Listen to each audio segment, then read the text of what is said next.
Only 1% of files leaked by former U.S. intelligence analyst Edward Snowden have been published by The Guardian newspaper, its editor has told MPs. Alan Rusbridger told the Home Affairs Select Committee The Guardian was not a rogue newspaper. He insisted the paper's journalists were patriots and he hailed the UK's democracy and free press. But a government spokesman said later it still believed that publishing the material had damaged national security. "We're not going to be put off by intimidation, but nor are we going to behave recklessly." Alan Rusbridger. Mr. Rusbridger told MPs that senior officials in Whitehall, the U.S. administration and the U.S. Senate's Intelligence Committee had told the paper no damage had been caused. He also said criticism about damage to national security made by intelligence chiefs at a different committee hearing had been very vague and not rooted in specific stories. "There are different views about this," he said. "It's impossible to assess because no one has given me specific evidence." Asked by committee chairman Keith Faz MP if he loved this country,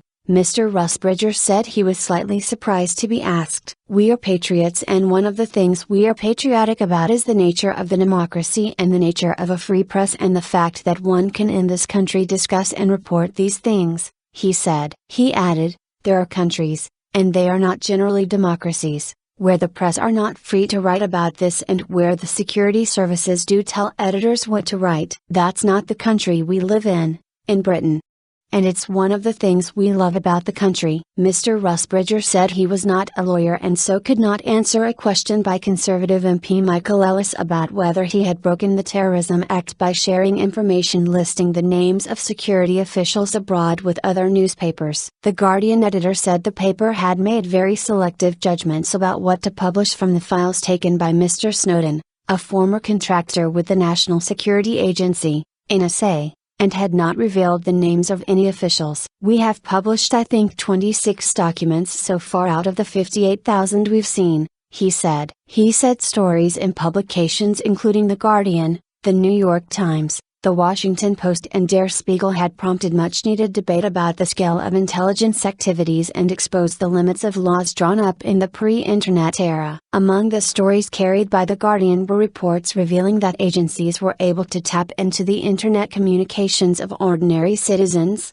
that the NSA had monitored the phones of 35 world leaders, and that embassies had been the targets of U.S. spies. "Newspapers have done something that oversight has failed to do," said Mr. Rusbridger. The Guardian had come under pressure from the UK authorities in a way that would be inconceivable in the US, he added. Mr. Rusbridger told the committee, "There's stuff in there about Iraq, Afghanistan, we're not even going to look at it." That's not what Edward Snowden was doing when he wanted responsible journalists to go through this material. "We've been working slowly and responsibly through this material, with some of the best journalists in the world. 100 contacts with government and agency sources. We will continue to consult them, but we're not going to be put off by intimidation, but nor are we going to behave recklessly." In a statement issued after the committee ended, a Cabinet Office spokesman said, "Nothing we've heard today from Alan Rusbridger changes the facts or the government's position." The Guardian's publication and non-secure storage of secret documents has had a damaging effect on our national security capabilities. Later, Metropolitan Police Assistant Commissioner Cressy Diddick told the committee police were examining material seized from the partner of a former Guardian journalist at Heathrow Airport to see if possible offences had been committed.